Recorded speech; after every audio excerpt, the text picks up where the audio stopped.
ニキ・ラウダさんです。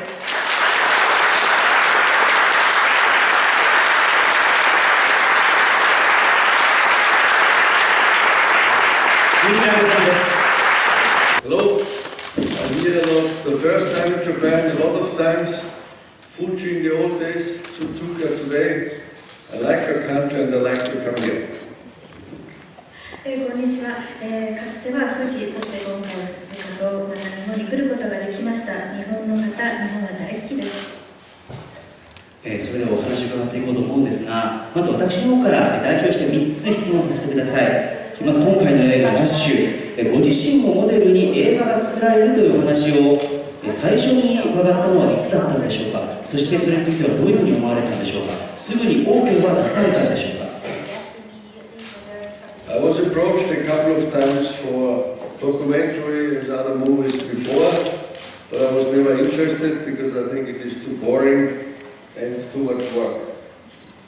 以前にもですね、ドキュメンタリーだったり映画という形でオファーというのはいただいておりましたが、ちょっとそれではつまらないのではないか、ちょっと自分がこれを働かなきゃいけないんじゃないかということでお断りしまくっておりました。But then I was told in Vienna by a guy called Mr. Morgan, and Peter Morgan is an Oscar-winning scriptwriter.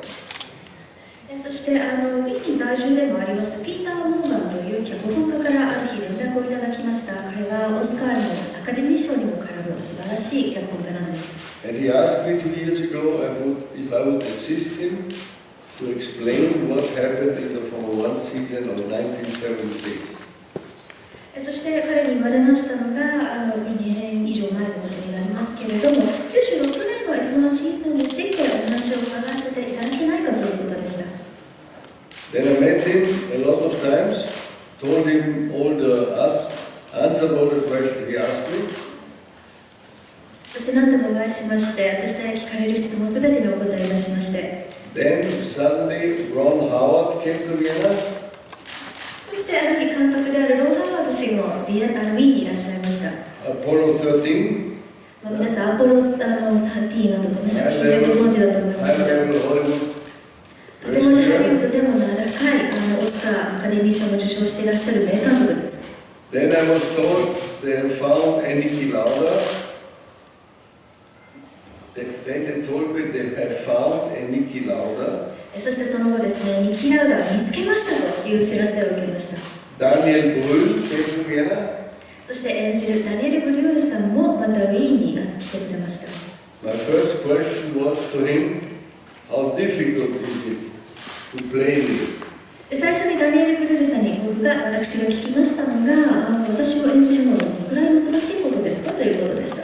He said it's very difficult. You are alive. You are a television man. People know you.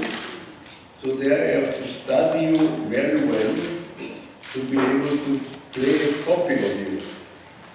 そして大変難しいですというふうにダニエルさんおっしゃっていました。もちろんまだ生きていらっしゃるし、テレビなどメディアの露出もある、当然ご存知の方もたくさんいる、そんなあなたを演じるには随分と勉強しなければなりませんとおっしゃっていました。I liked him right away. I spent a lot of time with him in Vienna. I took him to the Brazilian Grand Prix 2 years ago in my private plane, so we spent a lot of time together. And he consistently rang me when they did the movie.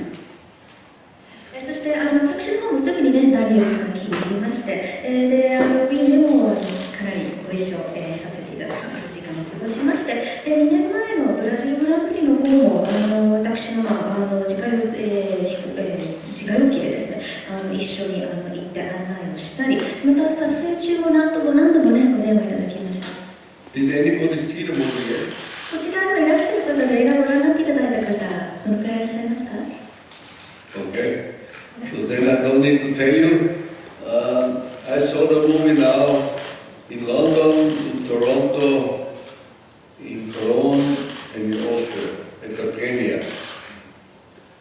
And I'm only there basically as a viewer. Yeah, because I did nothing to the movie except that I had my accident, lost my ear at the Nürburgring. Then the movie was made, but no more is there for me to look at. そしてじゃあ皆さん結構ご覧になっている方がいらっしゃいますわけですが、私の方もプレミア含めロンドン、トロント、ケルン、オーストリアで、このラッシュとプライドと友情、何度も見ております。ただその見る立場としてはその一人の観客として、見ていました。ニュール・フリンクの事故で、耳を半分失って、ということがありましたが、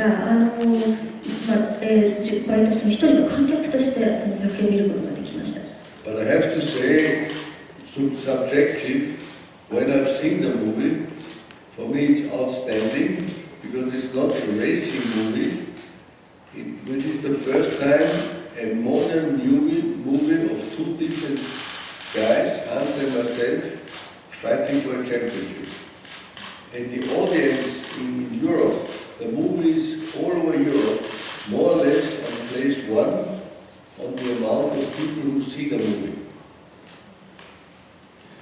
そしてですね、この作品もすごく面白いと思いましたし、映画としてずば抜けている映画だなと感想を持ちました。ただそのレースを描いているだけではなく、非常にその現代的なその2人のワールドチャンピオンになろうとしているレーサーのその関係、葛藤を描いている映画として、非常に皆さんに響いている作品だと思います。ヨーロッパでも実際に観客動員数で素晴らしい数字を上げております。But I think here for Japan, especially for the Japanese who are so interested in racing and in Formula One, I'm sure that a lot of people will like it. そしてね、やはり F1、そしてレースがね、とても好きな、モータースポーツが好きな日本の方々には、ラッシュ、プライドと友情という作品は、特に気に入っていただけるのではないかと確信しております。ありがとうございます。それでは皆様からの質疑応答の時間させていただきます。どうぞ挙手でお願いします。で、媒体名とお名前と質問の順でお願いいたします。どうぞ質問がある方、挙手でお願いします。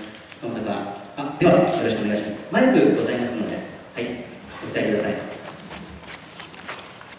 ラウダさんにお話したいんですけど、スーパープレイボールに変わったと申します。はい、ありがとうございます。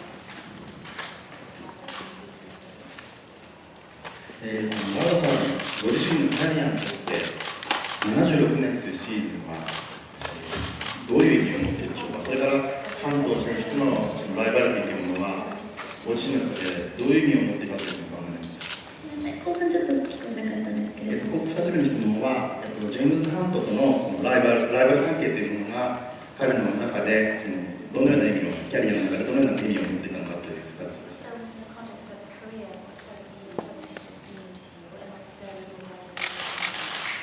So, for me it was very simple. I won the 1970 World Championship very easy.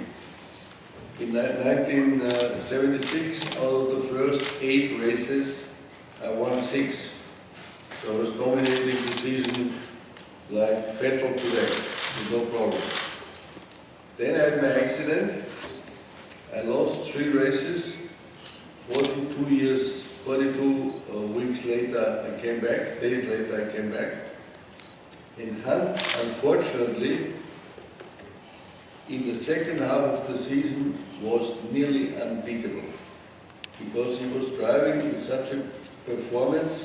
The McLaren was going like hell, and the whole combination of Hunt and McLaren was better than I and the Ferrari.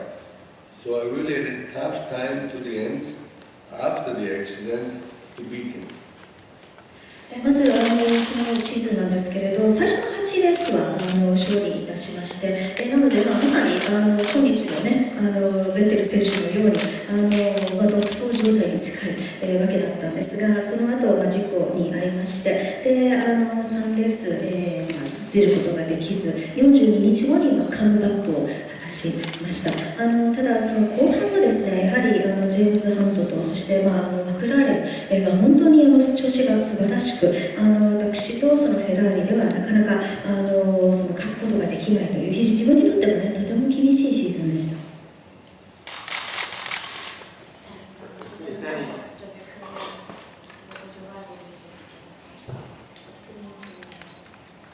Now I'm very sad that he's not here and cannot be with us at this great movie because he would certainly have enjoyed it, had a couple of years, and would have been a lucky man. But with Hans at the time there was respect, but no friendship, because we were both fighting for the same thing.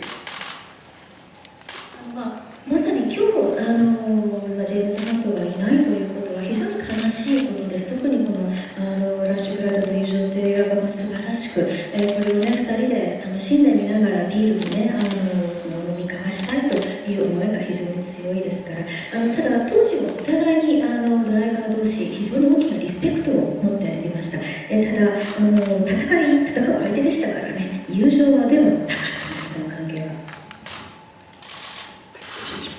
質問がある方はぜひじゃあ後ろの方、はい、男性の方お願いします。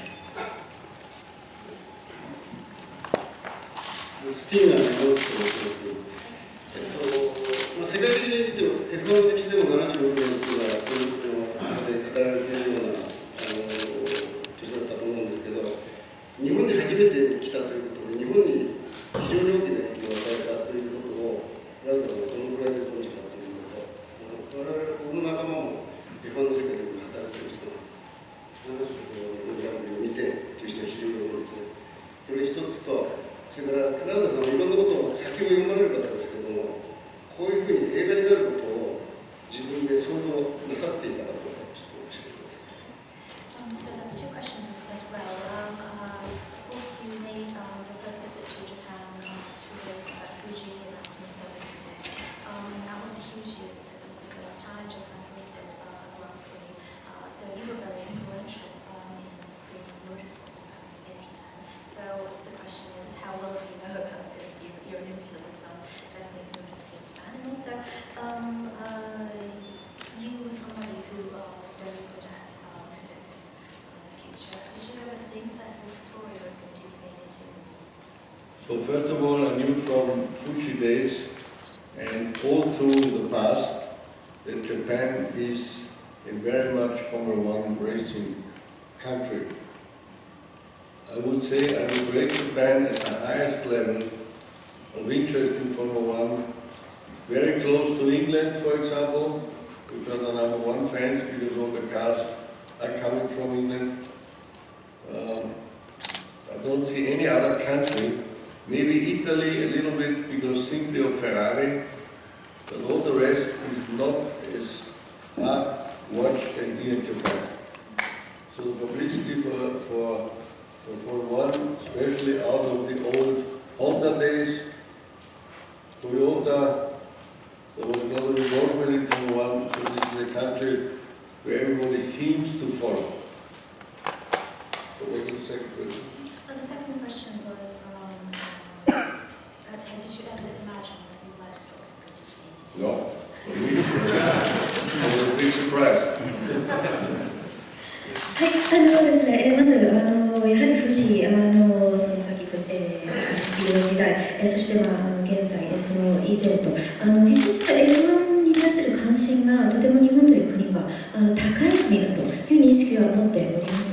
でそのレベルもとても高いものだと、感じています。やはりF1 レースということになりますと、英国が一番の熱いファンがいらっしゃるように思うんですが、それに春ぐらい、日本は非常にその思い入れがある国だというふうに感じます。英国はね、もちろんマシンの多くがその英国から来ているというのがあるわけなんですが、イタリアもね、フェラーリのおかげで、やはりその関心が高いけれども、そこまでではないような気がします。またそのもちろんホンダ、トヨタが参入している時代もありましたので、その頃のその F1 人気、F1 というものの認知度がとても高いように思い、非常にそういうF1 というものを見てくださる方が熱いファンが多い国だという認識を持っております。そして自分の物語が映画になるかというご質問なんですが、ノーとおっしゃっておりました。まさかそんなことになるとは思っておりませんでしたので、大変驚きました。